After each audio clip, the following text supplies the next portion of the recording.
October 10, 2025, 4:02 a.m. Kyiv, Ukraine sirens cut through the silence. Within seconds, Kyiv was awake and under attack. Russia had launched one of its largest overnight missile barrages of the year, sending waves of cruise missiles and Iranian-made drones toward the capital. Explosions thundered in the distance as people rushed into basements, stairwells, and subway tunnels. The ground shook. Windows burst. The sky turned orange. But this time, Kyiv didn't just brace for impact. And what followed would prove that Russia's fury couldn't break Ukraine's will. The opening strike fire in the skies. At exactly 4:06 a.m., the first missiles struck. Air defense systems lit up the skyline. Patriot, IRIST, and NASAMS launchers firing in quick succession. From below, it looked like a meteor shower. Fighting back, Russia launched more than 40 missiles and drones in a coordinated assault, mixing Kalibr cruise missiles, Kinzhal hypersonics, and Shahed kamikaze drones. It was chaos designed to overwhelm Ukrainian defenses. Still, most of them never made it. Ukraine's Air Force reported that over 30 incoming targets were intercepted mid-air, scattering debris across the city. But not everything was stopped. One missile hit an apartment block in the Darnitsky district, setting the upper floors ablaze.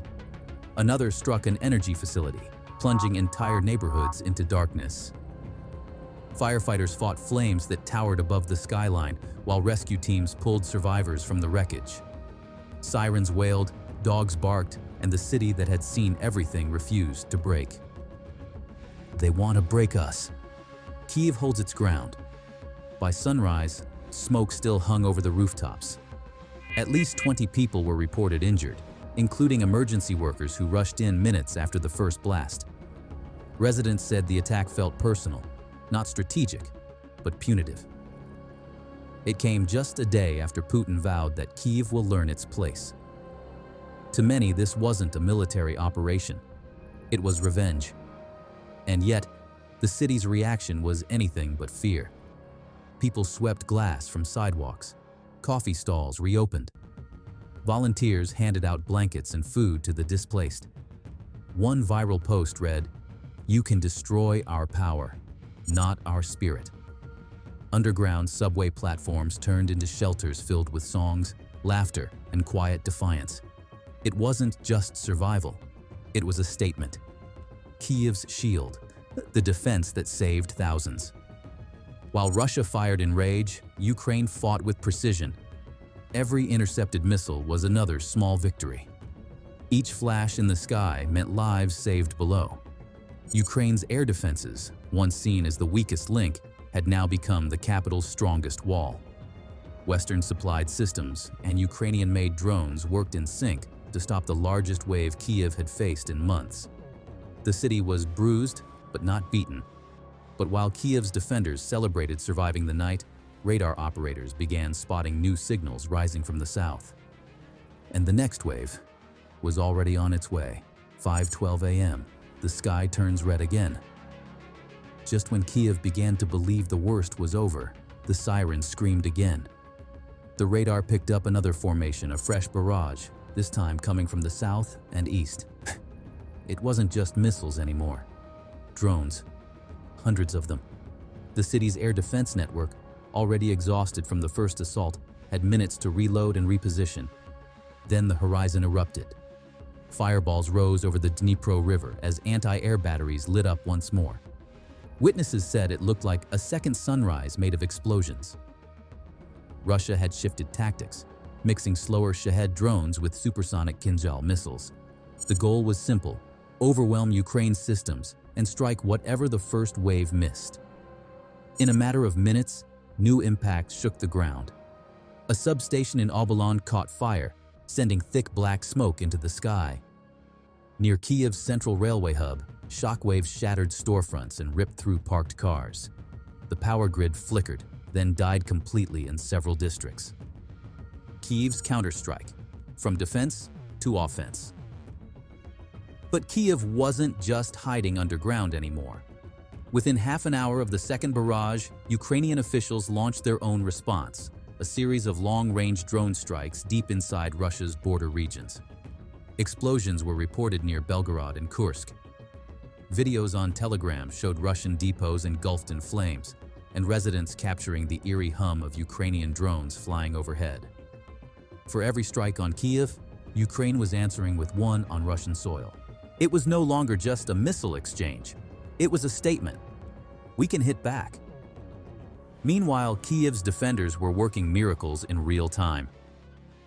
Air defense crews manually tracked drones, switching frequencies to outsmart Russian jamming. Every hit sparked a cheer from people sheltering in subway tunnels.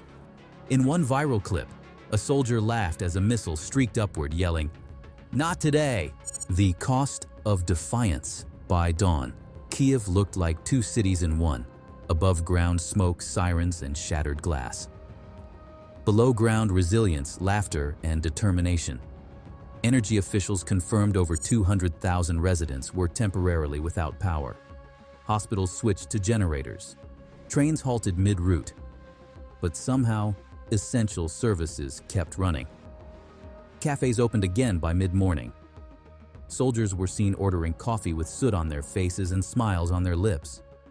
President Zelensky called an emergency address from a secure location. His message was short, but sharp. They want us to fear the dark. Instead, we will light the night with our courage. Across social media, that quote spread like wildfire.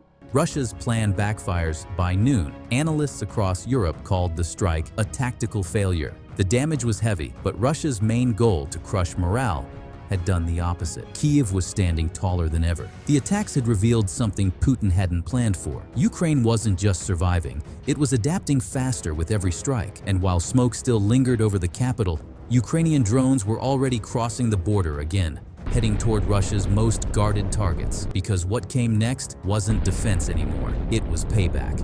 7:45 a.m. Russia wakes up to its own fire. As Kyiv's skies cleared, another storm began. This time over Russia. Before most people in Belgorod, Bryansk, and Kursk even woke up, air raid sirens blared across multiple cities. Witnesses captured the unmistakable hum of Ukrainian long-range drones flying overhead. Moments later, explosions, fuel depots, radar installations, and rail lines that had supplied Russia's frontline forces were suddenly engulfed in flame. At least 7 major facilities were hit, including a logistics hub used to move ammunition toward Donetsk. For the first time in months, Russia's own border regions looked and sounded like Kyiv. Sirens, smoke, and confusion. Telegram feeds filled with videos of fireballs and panic. Russian state media stayed silent for hours, then issued a vague statement calling it an attempted terrorist act. But it was clear, Ukraine wasn't waiting to recover. It was hitting back hard. Moscow's panic mode inside the Kremlin. Chaos rippled through the early morning briefings. Reports arrived faster than officials could read them. Drone incursions, comms failures, and unexplained fires spreading across critical supply routes. By noon, Russia's Ministry of Defense declared full readiness, placing air defense systems around Moscow on high alert. Fighter jets screamed overhead in what some residents called the loudest morning in years. Behind closed doors, however, frustration boiled. How could Ukrainian drones, small, relatively cheap, and often homemade, slip through Russia's billion-dollar defense grid? An anonymous military source told independent outlets, "We are losing the war of adaptation." Ukraine had turned Russia's massive strike into a mirror, making Moscow face the same terror it had unleashed just hours earlier. Global shockwaves. As news broke, the world reacted fast. In Washington and Brussels, leaders condemned Russia's escalation but privately marveled at Ukraine's response. Analysts called it the most synchronized counterstrike of the war. Satellite data confirmed what many suspected. Ukraine had targeted not cities, but infrastructure fueling Russia's assault. A clear, strategic message. European networks ran split screens, one side showing blackouts in Kyiv, the other showing smoke columns over Belgorod. Public opinion surged in Ukraine's favor. Hashtags like #KyivStillStanding and #WeHitBack trended globally. Even China and India, usually cautious, called for immediate restraint. Yet, beneath the diplomacy, the truth was undeniable. The balance of fear had shifted. A war of wills. By evening, Kyiv was battered but defiant. Power crews were already restoring electricity. Children were back in school shelters, smiling for photos with soldiers. The city refused to play the victim. Meanwhile, in Russia, questions grew louder. Why had this decisive strike backfired so spectacularly? Why was Ukraine, the supposedly weaker side, dictating the emotional tone of the war? Ukraine had won something far more valuable than territory. It had reclaimed psychological ground. Every intercepted missile, every repaired streetlight, every cup of morning coffee in Kyiv screamed the same truth. You can't bomb resilience. Russia tried to break Ukraine in one night, but instead, it revealed how unbreakable the country truly is. The explosions faded, but the message remained. The spirit of Kyiv can't be silenced. But if both sides are now striking deeper and faster than ever, how long before this war crosses a line no one can come back from? If you found this story eye-opening, hit like, subscribe, and tell us in the comments. Did this night change the course of the entire war?